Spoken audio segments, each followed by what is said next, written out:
pagi, salam sahabat. Hari ini adalah hari Minggu tanggal 15 Maret tahun 2026. Kita memasuki Minggu Prapaskah keempat. Mari bersama kita merenungkan firman Tuhan dari Yohanes 12 ayat 37 sampai 43. Yohanes pasal 12 ayat 37 sampai 43. Demikianlah firman Tuhan. Dan meskipun Yesus mengadakan begitu banyak mujizat di depan mata mereka, namun mereka tidak percaya kepadanya, supaya genaplah firman yang disampaikan oleh Nabi Yesaya. Tuhan, siapakah yang percaya kepada pemberitaan kami? Dan kepada siapakah tangan kekuasaan Tuhan dinyatakan? Karena itu mereka tidak dapat percaya, sebab Yesaya telah berkata juga, Ia telah membutakan mata dan mendegilkan hati mereka, supaya mereka jangan melihat dengan mata, dan menanggap dengan hati, lalu berbalik, sehingga aku menyembuhkan mereka.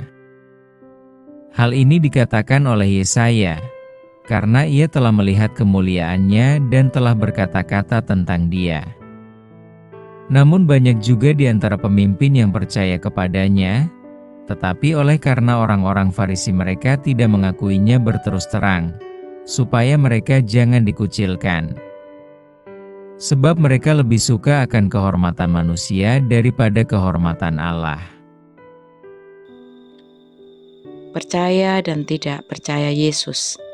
Dalam kehidupan sehari-hari kita sering menemukan ada orang-orang yang ragu-ragu, bahkan takut untuk percaya kepada Yesus. Beberapa dari mereka takut akan penolakan dari keluarga, teman, dan orang-orang lingkungan mereka.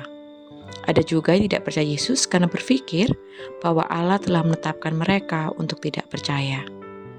Apakah orang tidak percaya kepada Yesus disebabkan oleh sikap hatinya sendiri, ataukah karena penetapan Allah? Meskipun menyaksikan banyak mujizat, orang Yahudi tetap tidak percaya kepada Yesus. Beberapa pemimpin percaya, tetapi mereka takut dikucilkan. Dua hal penting kita lihat di sini. Pertama, mereka melihat kuasa Yesus, tetapi tetap menolak di ayat 37. Ternyata mujizat tidak otomatis membuat orang menjadi beriman. Walau ada juga yang percaya, tapi lebih memilih kehormatan manusia daripada Allah di ayat 42. Kedua, Allah membutakan mata dan mengeraskan hati mereka di ayat 40. Mereka tidak dapat memahami kehendak Allah dan tidak dapat berbalik kepadanya melalui Yesus untuk dipulihkan, meskipun mereka dipilih berdasarkan kasih dan janjinya. Bandingkan dengan Ulangan 7 ayat 6 dan Kejadian 12 ayat 2-3. Keras hati merupakan sikap orang yang terus-menerus menolak kebenaran Tuhan, sehingga hatinya tidak peka terhadap suara Tuhan. Allah membiarkan mereka dalam kebutaan rohani sebagai hukuman atas pilihan mereka sendiri. Dan hal ini diizinkan Allah sebagaimana sudah dimuatkan oleh Nabi Yesaya bahwa Mesias akan ditolak oleh sebagian orang. Kita mendapat peringatan di sini untuk menjaga sikap hati. Janganlah kita mengeraskan hati dan jangan pula takut kehilangan status, kedudukan, atau kehormatan yang ditawarkan di dunia ini. Sebaliknya, bangunlah relasi pribadi yang intim dengan Tuhan dengan cara berdoa dan merenungkan firman-Nya. Teruslah meminta pertolongan Roh Kudus agar kita mampu menjaga sikap hati dengan benar dan tetap percaya kepada Yesus, Tuhan kita. Jangan sampai kita kehilangan kesempatan untuk melihat, merasakan, dan memahami anugerah Allah. Mari bersama kita berdoa. Di pagi yang indah ini Tuhan, kami hadir berada di kaki-Mu. Kami mengucap syukur untuk hari baru yang Kau berikan bagi kami. Kami sungguh mengucap syukur memiliki Engkau, Allah yang memberikan banyak anugerah, kelimpahan di dalam kehidupan kami. Terima kasih untuk udara segar yang boleh kami hirup, untuk keluarga yang boleh bersama kami, untuk teman yang boleh membawa kami semakin dekat dengan Engkau.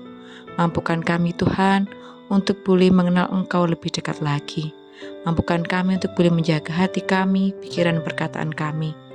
Mampukan kami tidak mengeraskan hati, karena takut kehilangan status, kedudukan, kehormatan, hanya gara-gara kami tidak diterima dengan baik. Tapi mampukan kami Tuhan untuk boleh membangun relasi secara intim dengan Engkau, lebih dekat dengan Engkau, dengan berdoa, merenungkan firman-Mu, dan terus merasakan anugerah-Mu dalam kehidupan kami.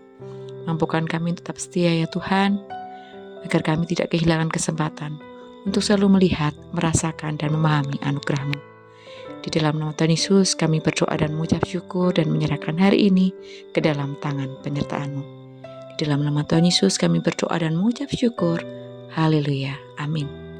Selamat beraktivitas. Tuhan Yesus memberkati.